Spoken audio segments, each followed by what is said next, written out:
Okay, day 185 of One Brotherhood. Today's big news, there's really two items. Patrick Howley at DC, Patrick at DC. He used to be at Breitbart, I think, but he's now running a website called Big League Politics. And I spoke to him this morning. We're going to talk more and collaborate.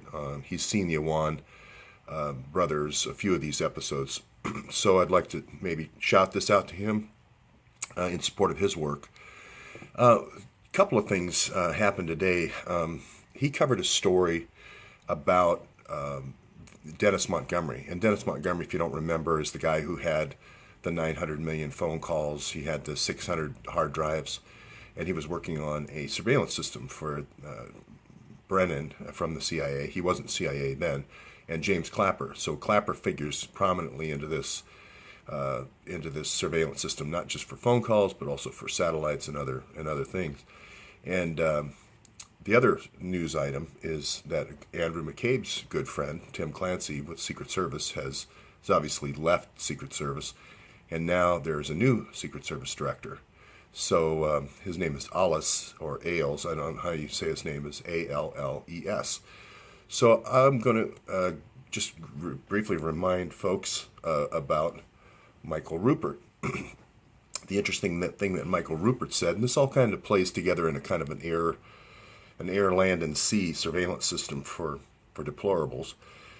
Michael Rupert said, hey, Dick Cheney is using the Secret Service and these revenge groups, Catholics in Action, Christians in Action, this kind of Laura Silsby's group, along with the Secret Service. The Secret Service is training these groups to attack people like Mike Rupert and Gary Webb. So they're actually training. DynCorp does this training. It's called D&D, which is disrupt and diffuse, and eventually causing suicide and death. I think Michael Rupert's suicide was certainly caused by disruption and diffuse and disrupt, or D&D. Sometimes it's also called the program. If you're at the NSA and the NGA, I think it's going to be called the program. But Gary Webb's suicide a little different. Two bullets, so probably not. But he certainly, and here I have personal reporting where Gary said he certainly had this kind of life disruption going on.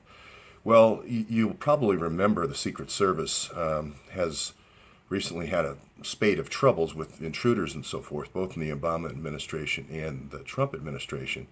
And there's even conspiracy theories because the intruder was the last one, the Tran, was in the White House grounds for 16 minutes trying all the doors.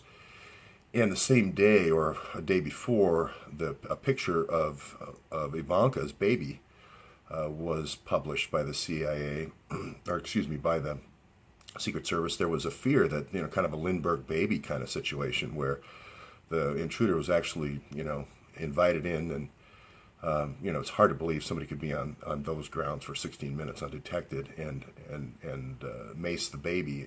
He was carrying 2 cans of mace. So a lot of conspiracy theories that there was a plan to kind of Lindbergh baby Trump's grandson in order to get him to be more compliant as a president. So don't know how that all worked out. I certainly don't subscribe to that theory. But then at the same day, a Secret Service agent in Brooklyn, she lost her laptop with detailed plans of Trump Tower, the evacuation plans of Trump Tower, and other information about where people would be, schedules, all the things you need to do to set up an assassination. So if you can believe that, or if you give any weight to those theories, then you or I on the street here are certainly expendable. But one of the interesting things Michael Rupert talked about was these prowler teams. And prowler teams are these groups that go out at night. They have this incapacitating gas. They can go into hotel rooms and so forth, and without anybody noticing. And basically the idea was, we'll foil a plot, an assassination plot, before it begins. The CIA's had this kind of capability a long time. And that program, unfortunately, got turned into a different direction with Hillary and also Dick Cheney into more of an attack on political opponents. And again, Hillary, Cheney set the bar, and then Hillary upped the ante again in terms of using these prowler teams to harass and do this kind of D&D. Also training groups like this to do that type of harassment with gas masks and military hardware and police cadet programs and so forth. So we don't know if any of that's true. Carol Leonig did a story on Prowler Team. She's a Pulitzer Prize-winning journalist with the Washington Post, and that's really the last article that's been done. Dana Priest, another Pulitzer Prize winner from the Washington Post, did an article on Top Secret America and all these organizations.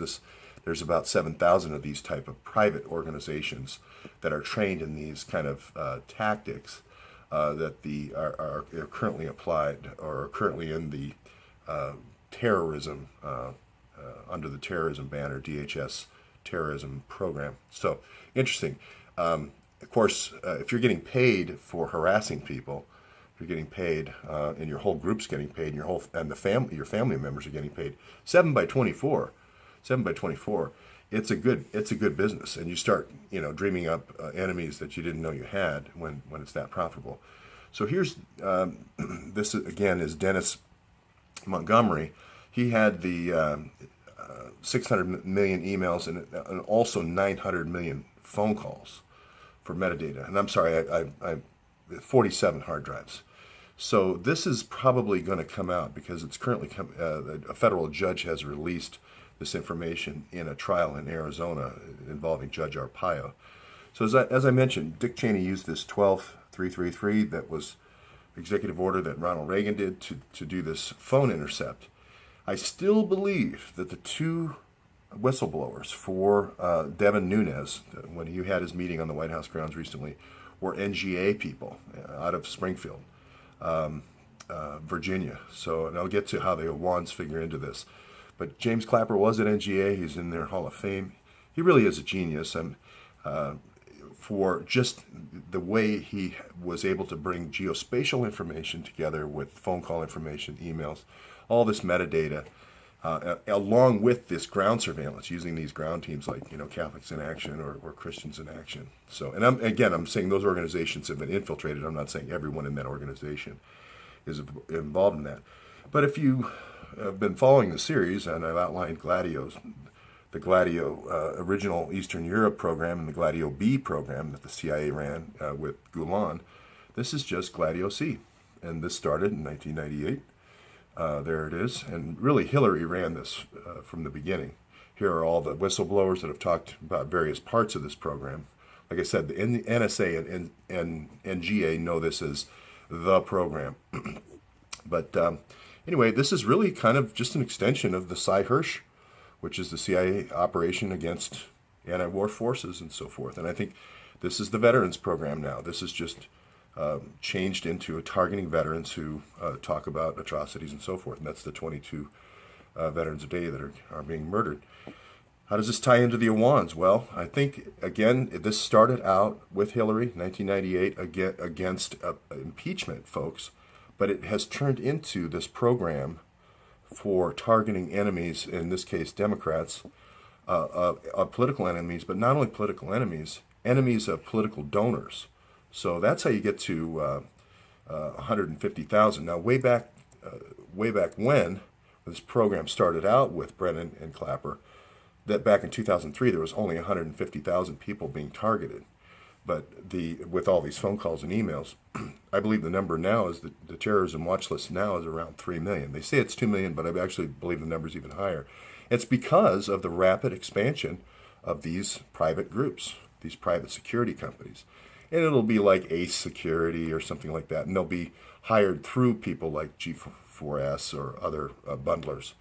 So anyway, why do I believe the Awans are involved in this database? People talk about Maxine Waters and Obama's database, and that's yet another attempt to try to hide behind Obama and race. It's really just a massive program in Bluffdale, Utah, storing all this information.